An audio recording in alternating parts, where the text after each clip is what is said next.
Hello guys, welcome to my channel. In previous parts we learn about the introduction of circulatory system, and in this part we learn about the blood. So let's start our topic, that is blood. Blood क्या है? Blood एक bright viscous liquid है जो flow करता है freely through the all the vessels. एक वो thick liquid है जो फ्रीली मूव करता है किसमें? वेसल्स के अंदर। लेकिन कौन सी वेसल्स में मूव नहीं करता? लिम्फ वेसल्स के अंदर, क्योंकि उस लिम्फ वेसल में सिर्फ लिम्फ मूव करता है। It contain 8% of total body weight. Blood जो है वो बॉडी वेट का टोटल वेट कितना लेता है? 8%। ब्लड वॉल्यूम मेल में कितना होता है? 5 to 6 लीटर, फीमेल में होता है 4 to 5 लीटर। अब जो प्रोसेस होती है जिसमें ब्लड फॉर्म होता है उस प्रोसेस को हम कहते हैं हेमियोपोइसिस। अब जो ब्लड है उसकी बहुत कैरेक्टरिस्टिक्स होती है। पहली कैरेक्टरिस्टिक्स आती है कि blood is thicker and slightly heavier than water. Blood is thicker and slightly heavier than water. जो ब्लड है वो थिक है और हैवियर है किससे? वाटर से। और जो उसकी पीएच रेंज होती है वो 7.35 to 7.45 होती है, और वो क्या होता है? स्लाइटली अल्कलीन होता है। और जो उसका टेम्परेचर होता है वो मेंटेन किस पे होता है? 38 डिग्री सेल्सियस पे मेंटेन होता है। अब ब्लड है, ब्लड 2 टाइप्स का होता है, एक प्लाज्मा में होता है, एक फॉर्म्ड एलिमेंट्स में होता है। अब प्लाज्मा में क्या क्या होता है? Proteins, water, hormones, electrolytes, wastage. But जो फॉर्म्ड एलिमेंट्स होते हैं 3 टाइप्स के सेल आते हैं, एक तो राइथ्रोसाइट्स, ल्यूकोसाइट्स, थ्रोम्बोसाइट्स। राइथ्रोसाइट्स को हम आरबीसी सेल भी कहते हैं, ल्यूकोसाइट्स को डब्ल्यूबीसी सेल भी कहते हैं, थ्रोम्बोसाइट्स को ब्लड प्लेटलेट्स भी कहते हैं। अब जो राइथ्रोसाइट्स है, राइथ्रोसाइट्स को हम आरबीसी सेल्स भी कहते हैं। जो आरबीसी है एक वो स्पंजी बाइकनकेव डिस्क की शेप में है, लाइक दिस। एंड जो इसकी डायामीटर है वो कितनी है? 7 to 8 माइक्रोन्स। जो अडल्ट्स में है, अडल्ट्स में आरबीसी रेड बोन मैरो में फॉर्म होती है जिसे फीमर भी कहते हैं। और जो एम्ब्रियो में है वो लीवर या स्प्लीन में फॉर्म होती है। जो आरबीसी सेल है उसके अंदर एक हेमोग्लोबिन प्रोटीन होता है।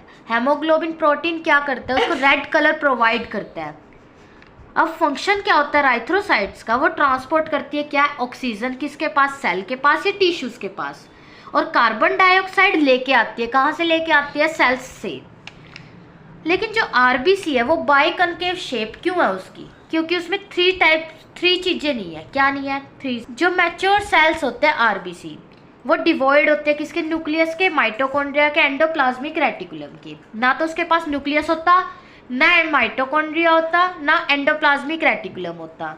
अब first of all question is raise that why nucleus is absence in RBC cell.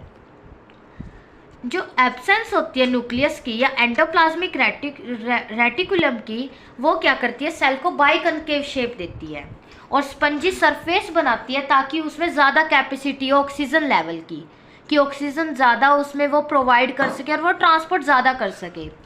अब एंडोप्लाज्मिक रेटिकुलम की एब्सेंस क्या करेगी? फ्लेक्सिबिलिटी बढ़ाएगी उसकी, और फिर वो मूवमेंट भी मतलब फास्टली करेगा सेल्स के अंदर। Mitochondria is the store house of energy. तो माइटोकॉन्ड्रिया अगर इसमें होता तो वो ऑक्सीजन को अपने आप एब्जॉर्ब करता और आरबीसी को दे देता, आरबीसी खुद ही को यूज़ कर लेती। लेकिन अब माइटोकॉन्ड्रिया नहीं है तो ऑक्सीजन सारी की सारी टिश्यूज़ के साथ प्रोवाइड हो रही है, ना कि आरबीसी खुद उसे यूज़ कर रहा है। अब जो लाइफ स्पैन होता है आरबीसी का वो होता है 120 डेज। और जो ग्रेवयार्ड होता है आरबीसी सेल की वो होती है स्प्लीन। ल्यूकोसाइट्स को हम डब्ल्यूबीसी सेल भी कहते हैं।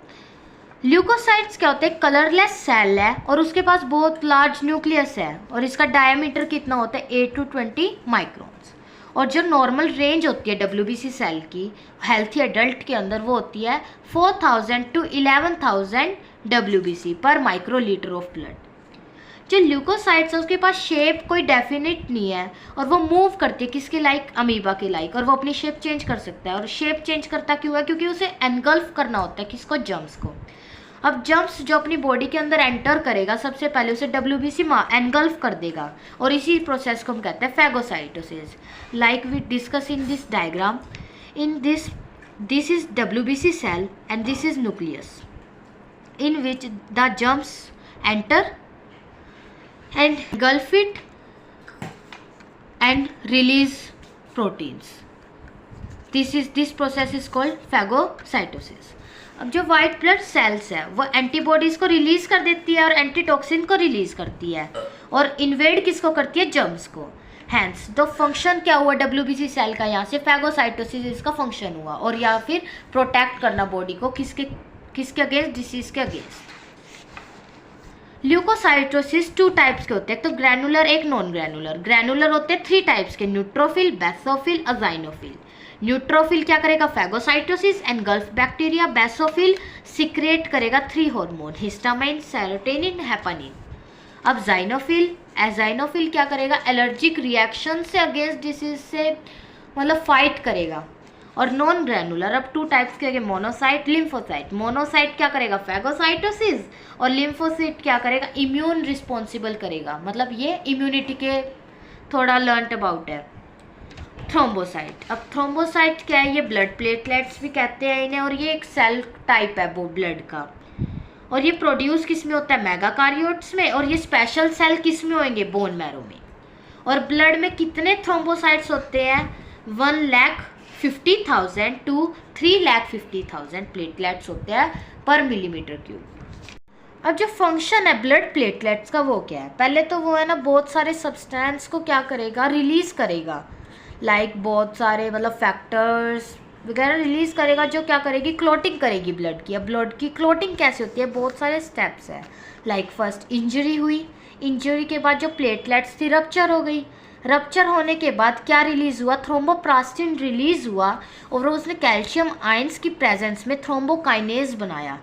थ्रोम्बोकाइनेज क्या करेगा, एक इनएक्टिव हेपरिन और कैटलिस की प्रेजेंस में जो प्रोथ्रोम्बिन एक क्या है, प्रोटीन है वो इनएक्टिव है, उसको कैल्शियम की आयंस में थ्रोम्बिन को रिलीज करेगा. थ्रोम्बिन रिलीज हो गया, ये फिब्रिनोजन में कन्वर्ट होएगा, फिब्रिनोजन फिब्रिन में कन्वर्ट होएगा.